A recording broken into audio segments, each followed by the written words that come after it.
This week in science, we are looking at the art of critical ignoring. This is a skill scientists say that we need in order to function properly in an era of online misinformation and harassment.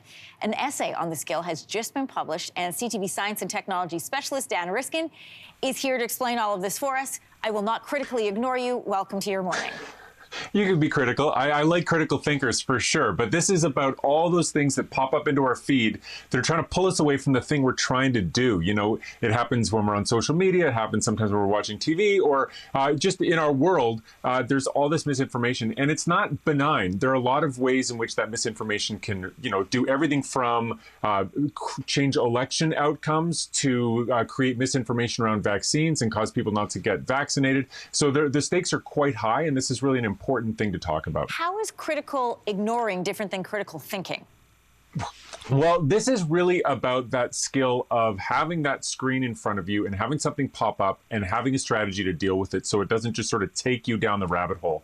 And a lot of those things that pop up are designed to capture our attention. And so this latest essay that's been written about this is written by people who are experts in psychology, education, and misinformation. And they've come together to say that, look, this is something not only that we need to be able to do ourselves, but that we need to be teaching kids. If you want to be literate in this digital age, you have to know what a troll is, and you have to know not to feed the trolls. You have to understand how all of this landscape works. And we're just sort of, at this stage, sort of letting the kids figure it out, so to speak. And so there are some definite skills that we need to build. Okay, let's talk about some of the strategies that people can use to critically ignore all the noise, the disinformation, and the trolls online.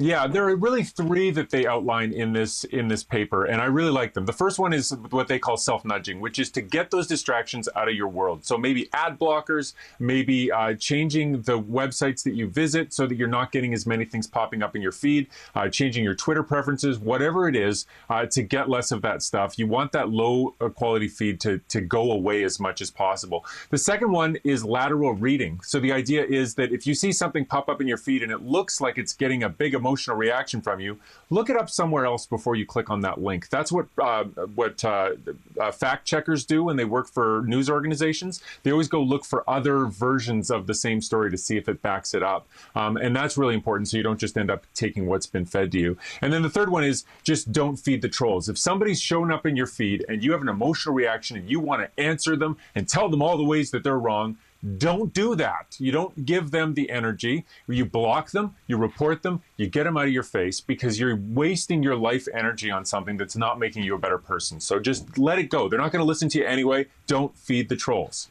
You know, you and I, this is learned behavior for us, but our kids are growing up in an era where this is life for them. So Finland has actually started teaching similar skills as part of their curriculum, helping kids learn how to deal with lies, misinformation, something that the people in this essay are saying this is needed. Why are they advocating for children at such a young age?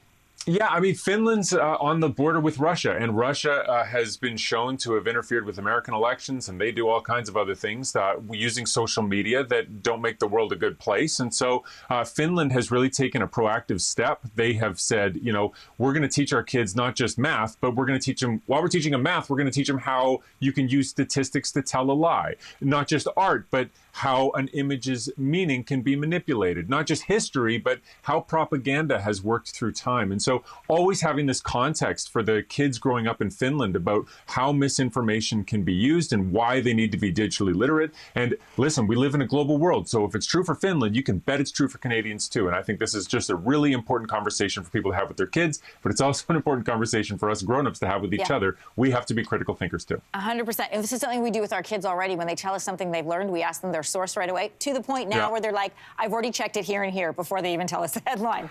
Yes. And when I tell them things, they ask for my sources too, which means it's working. Yeah, absolutely. Dan, always great to chat with you. Thanks so much. Take care. Hey, thanks for watching. If you liked this, be sure to subscribe here, or you can check out more Your Morning videos right here.